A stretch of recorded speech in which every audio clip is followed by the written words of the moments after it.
Hello and welcome to Let's Talk About Emotions. Today we're talking about envy. And with me, I have Sherry Olander, who is a licensed DEI trainer and consultant at Empathy Academy. And I have the founder of Empathy Academy, Karla McLaren, who has a Master's of Education, who's also the author of The Language of Emotions and her newest book, Embracing Anxiety. She's the founder of Dynamic Emotional Integration. So she is the reason that we are here today. And I'm so delighted to have you both here. Thank you so much for joining me today. Thank Thank you. you. Today we're going to talk about envy. Oh, envy, such a great emotion and such a misunderstood one. So my first question is, what is envy? Let's get a clear definition here so we can make sure that we're really talking about envy and not some of the other emotions it's often confused with, such as jealousy or anger or maybe even hatred. Mm. Yeah. So, in the dynamic emotional integration definition, envy is the emotion that helps us identify where we are in terms of access, um, material support and security, money. It sort of makes sure that we have what we need to survive and thrive.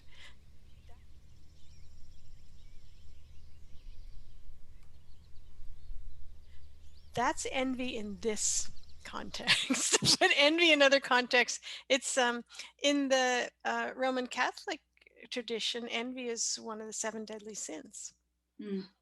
So if people don't know what envy is, it's probably not a problem with their own intellect. It's that we haven't been taught to know what envy does and what it's supposed to do.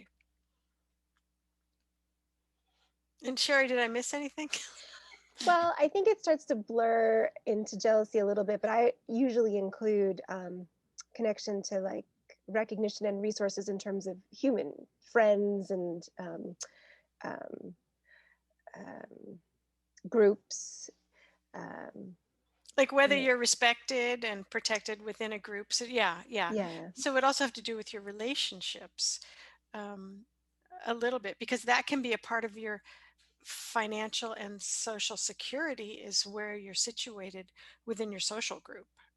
Are you safe right. socially? Yeah. Mhm. And then what's the difference between envy and jealousy? Because I mean, we're walking a fine line here, right? When we're talking about our personal relationships or even Yeah. professional ones. And jealousy for me is about love. It's about how you are situated in regard to love and um, loyalty. This can also, like Sherry was saying, it can also travel with envy. If it's how you're situated in social groups, then that's also love. So a lot of times we joke around and say it's envy, which is jealousy and envy put together, because when one is alerted about the difficulties of your situation, the other will probably come and go, if you're losing your love relationship, do you have enough to survive? Who gets the car, right? Who gets the house?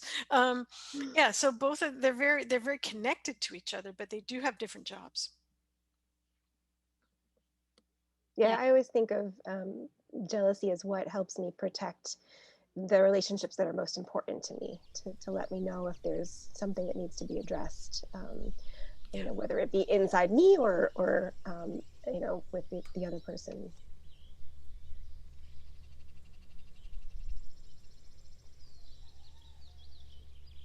Yeah, Mhm. I'm also thinking it might be like a pair bonding emotion and also a family or close friend bonding emotion, where envy might look at how you are in your whole workplace, in your whole community, in your whole singing group. But it might not be that kind of intense pair bonding love that jealousy is looking after for you. Yeah.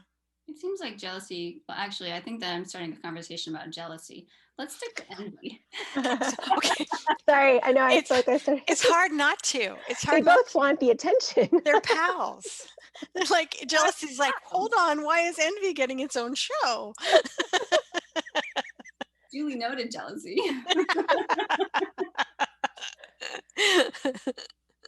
But when your envy is working well, what does that look like in your life? Like, how can you tell, like, oh, I'm really listening to my envy? You are being treated well. You are being paid appropriately. You are not afraid to ask for money or things or the supplies and resources you need to live your life. Um, that is new for me. Uh, I did not have a good handle on envy growing up. And I was like, oh no, you don't need to pay me anything. And my envy's like, does she listen? How's she going to eat? I'll eat respect. No. Right. Like the thing with artists, you know, you can, won't you play just for exposure? It's like artists will die of exposure. Yeah. Oh, wow. Let's talk about this. So there's this whole like, yeah, here's what it looks like if envy is working well, but it seems like so often envy is not working well for many people. There's some kind of an idea that if you are envious of someone, that's somehow wrong, or that it's greedy to want to supply for your, you know, your necessary items, or just to take care of the necessities of your life. So let's talk, like, let's dig into this part of envy and the connection between envy and shame, and maybe perhaps those contracts behind the shame. What what could those be, or like where do they come from? Sherry, I grew up in a big family, so a lot of that was about not having enough. If you took it, you other people won't have it, but you grew up as an only child. Did you get that same? It My family, we weren't poor by any stretch, but money was tight often. And so I think, you know, I didn't have that kind of within the family of sharing with siblings or anything, but I did have an awareness that resources were limited. So, you know, I would very rarely ask for like, oh, that new cool shoes that, you know, my friend has, you know, or whatever. I would, my shame would say, no, that's not appropriate, we don't have those resources, and I can't, and so not even, it's not even safe to express them. And that, you know, I don't know that I necessarily got that message, but that's what internally uh, I came up with. You know, I don't know that that was um, something I was ever told directly, but it was just what made sense to me. Seemed inappropriate. My shame said, no, there's limited resources. Don't ask for that thing that might be that might put a strain on the family. Yeah, and I know that for a lot of parents, kids are just like little machines of wanting. Can I Right. have this? Can I buy that? Can I have this? Right? And then sometimes parents will just say, I'm not made of money, and make it into a problem that the child is wanting and wants every toy and everything at the store and every piece of candy. And not really talking to the child in terms of how, well, tell me about what it would be like if you had all those toys, right? To help them understand the there's something about envy that if it's working well, it also makes room for others.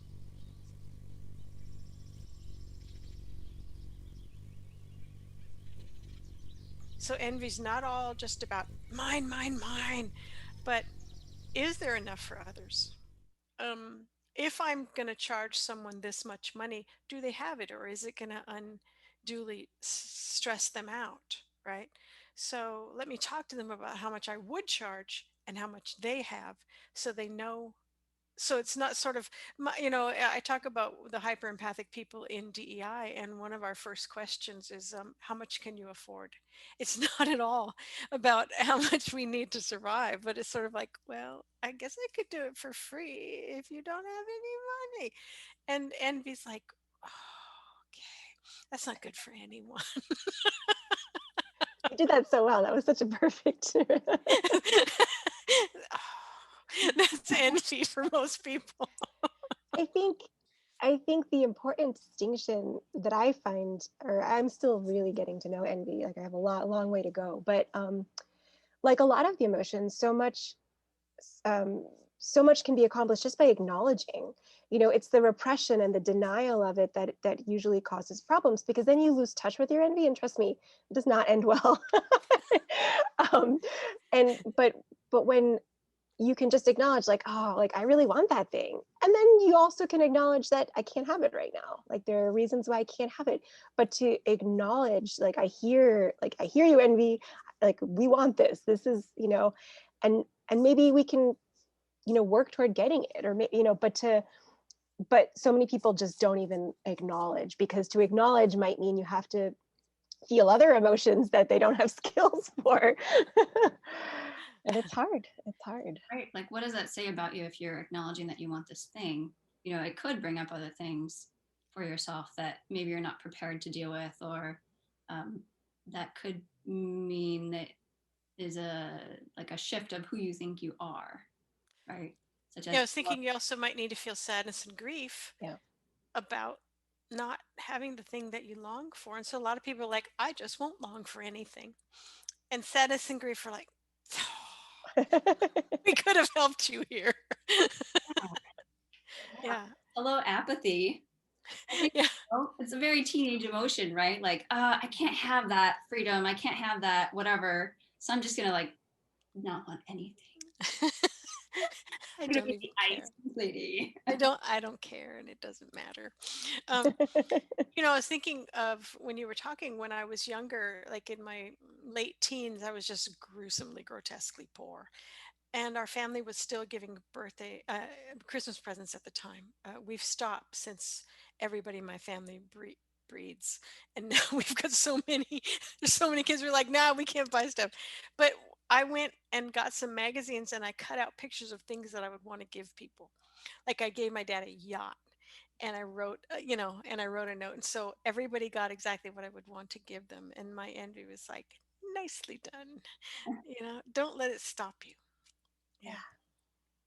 That's a beautiful example. Cheap yet creative. I find that without a good connection to anger and boundaries, it's hard to access envy.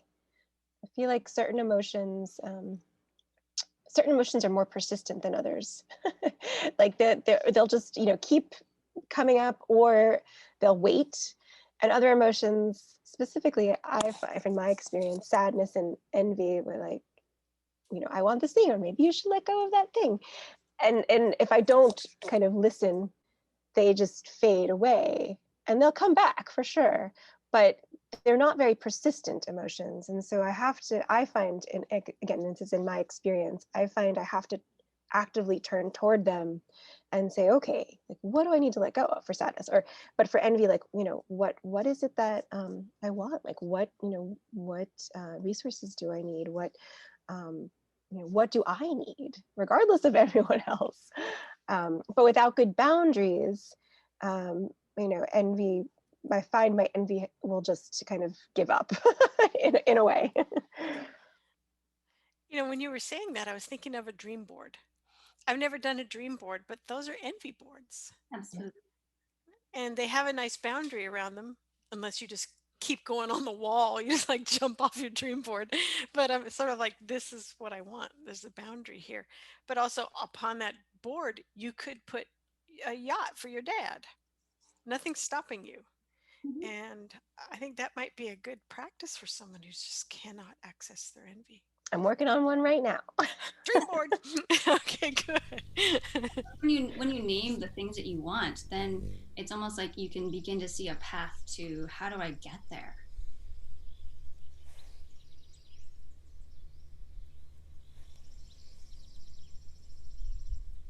Yeah.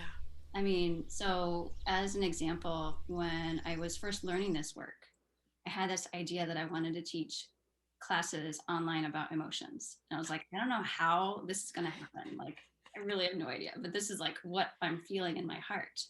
And it like my first course at Empathy Academy came out of my final kind of, I guess I would call it my final project at through my licensing course, the Dynamic Emotional Integration licensing course. And that first course is called Befriending Anger. So it came out of my own exploration of anger, but also I was able to take that work I'd done and put it into the first course I created. And since then I've created 4 courses. I'm working on another one. And it just like, it's happening, right? It's like building on one another. So my envy had a really good trajectory, I guess I would say. But conversely, so listening to you, Sherry, talk about how you don't really let yourself listen to your envy, and how your shame would come up when you were a kid and you would stop yourself asking for things. I was not that child. I grew up in a family of 3, and while we were not rich, I mean, my first 5 years, we lived in a house with an outhouse because there's no toilet in there. But I was almost like I was compelled to ask for things, and my family still kind of jokes about me as the kid who wants it all.